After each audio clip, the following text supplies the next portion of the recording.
Shalom, damai di hatiku.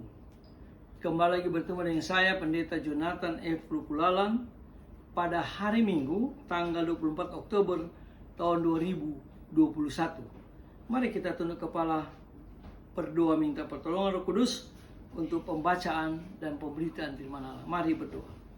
Tuhan Yesus, terima kasih atas nafas hidup yang Tuhan Yesus masih berikan kepada kami. Itu berarti Tuhan masih membutuhkan kami tinggal di dunia dan terus berkarya bagi Allah Tritunggal sesuai dengan karunia-karunia yang Tuhan berikan kepada kami. Terima kasih Tuhan Yesus, urapi hamba-Mu yang akan menyampaikan firman-Mu. Dalam kasih dan pengampunan Kristus kami berdoa. Haleluya, amin. Mari kita baca firman Tuhan yang diambil dari Filipi pasal 1 ayat yang ke-29.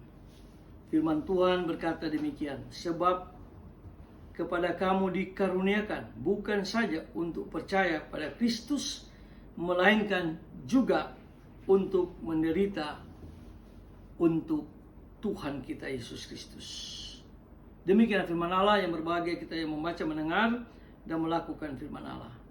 Tema kita pada hari Minggu ini adalah penderitaan karena Kristus adalah berkat. Nah, saudara-saudara yang saya kasih dalam Tuhan Kristus, banyak anak Tuhan tidak menerima kenyataan bahwa menjadi Kristen mengandung kesediaan untuk menanggung penderitaan karena Kristus. Kekristenan tanpa mengalami penderitaan karena Tuhan Yesus sama dengan keong tanpa rumah dia berteduh. Nah, saudara-saudara yang saya kasih dalam Tuhan Kristus, prinsip dasar penderitaan dalam Kristus menurut Rasul Paulus kepada Timotius adalah: pertama, menderita seperti prajurit. Itu dijelaskan di dalam 2 Timotius pasal yang kedua ayat 3 dan 4 yang mengatakan begini: ikutlah menderita sebagai seorang prajurit yang baik karena Kristus Yesus. Seorang prajurit yang sedang berjuang tidak memusingkan dirinya dengan soal-soal penghidupannya, supaya dengan demikian ia berkenan kepada komandannya. Nah, saudara saya yang saya kasih dalam Tuhan Kristus, penderitaan seorang prajurit karena memiliki kewajiban untuk mencintai tugas lebih dari semua yang dicintainya. Kalau seorang prajurit, kalau diperintahkan komandannya, dia tidak boleh memikirkan dirinya sendiri. Dia harus pergi dan menuntaskan tugasnya. Nah, risiko menjadi seorang prajurit adalah harus siap berangkat ke medan pertempuran, apapun situasi dan kondisinya. Nah, kita juga begitu. Sebagai prajurit Kristus, kita harus siap sedia menghadapi segala macam tantangan, termasuk penderitaan. Tapi kita tidak boleh mencari penderitaan. Tapi kalau penderitaan itu karena kita memberitakan Injil, karena kita hidup dalam kebenaran firman Allah, itu adalah sebuah berkat yang Tuhan sudah siapkan kepada kita. Makanya Rasul Paulus dia menggambarkan seorang prajurit Kristus, dia harus sama seperti prajurit-prajurit tentara-tentara yang siap berperang atas perintah negara atau atas perintah komandannya.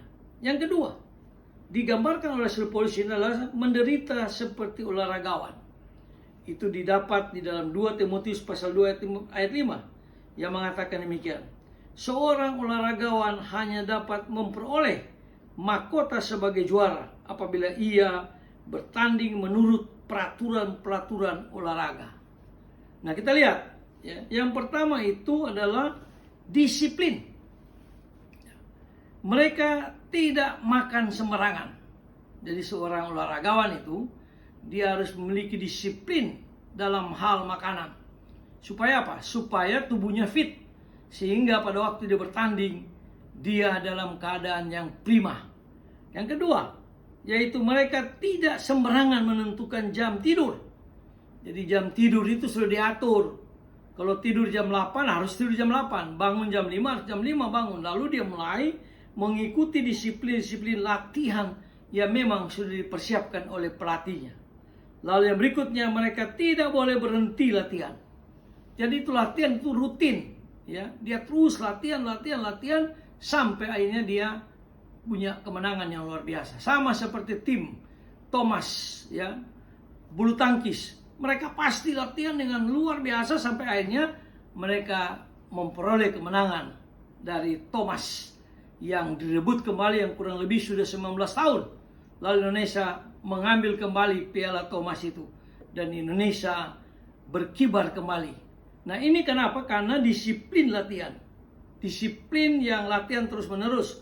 Nah, sebagai prajurit Kristus yang digambarkan seperti seorang olahragawan, dia pun harus memiliki disiplin di dalam berdoa, disiplin di dalam dia merenungkan firman Allah, disiplin di dalam dia melakukan menyembah Allah, dan berbagai-bagai disiplin yang lain. Itu yang dianjurkan Paulus kepada seorang olahragawan atau pada seorang yang olahragawan Kristen.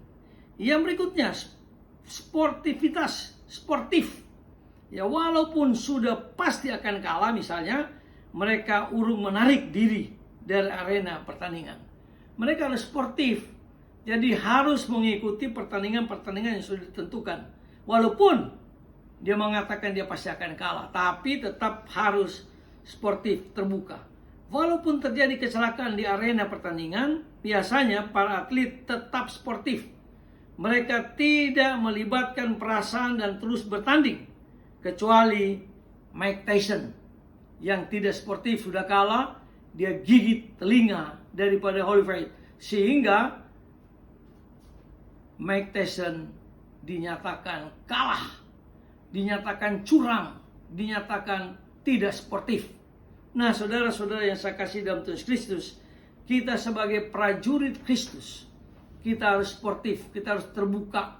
Kita tidak boleh dendam orang, kita tidak boleh membenci orang, kita tidak boleh menghina orang dan sebagainya. Kita harus sportif karena kita sudah memiliki Roh Kudus di dalam kehidupan kita. Sekalipun kita mengalami penderitaan yang luar biasa, tapi kita sebagai orang Kristen, pengikut Kristus, harus selalu terbuka dan sportif. Yang ketiga, menderita seperti petani. Di dalam 2 Timotius pasal 2 ayat 6 mengatakan seorang petani yang bekerja keras haruslah pertama-tama menikmati hasilnya. Nah, saudara-saudara yang saya kasih dalam Tuhan Kristus, bertahan meskipun hari hujan maupun panas terik, tetap petani dia terus menjaga tanah itu sehingga tanah itu menjadi baik, terhilang dari belalang dan berbagai-bagai virus yang lain, sehingga petani itu akan memperoleh hasil yang luar biasa. Itu dijelaskan dalam Yakobus pasal 5 ayat 7. Lalu tekun walaupun harus menghadapi hama. Petani di pulau manapun sering mengalami kesulitan karena hama, karena babi hutan. Tetap dia harus bersyukur. Karena apa? Karena dia sebagai petani sudah tahu resikonya, lalu dia harus menjaga akan apa yang perlu dia jaga, termasuk hujan, panas, binatang buas, berbagai-bagai hal yang membuat petani itu makin lemah. Tetapi petani itu terus tidak boleh putus asa. Dia harus terus berjuang sampai dia memperoleh hasil yang luar biasa. Nah, demikian juga dengan kita sebagai orang Kristen. Kita tidak boleh putus asa. Kita tidak boleh cepat-cepat mengeluh. Kita tidak boleh bersungut-sungut. Tapi kita harus seperti petani. Dia mengerjakan pekerjaannya dengan baik dan dia akan menghasilkan hasil yang luar biasa. Nah, saudara-saudara yang saya kasih dalam Tuhan Kristus, prinsip penderitaan dalam Kristus mirip dengan penderitaan prajurit, atlet, dan petani. Tapi kalau dia terus bertahan, pasti Tuhan Yesus akan memberkatinya. Tuhan Yesus akan mengangkat kita menjadi prajurit yang setia. Bahkan satu waktu Tuhan Yesus akan mengangkat kita menjadi orang-orang yang diberkati Tuhan dan menjadi berkat bagi banyak orang. Sekalipun kita mengalami penderitaan yang luar biasa.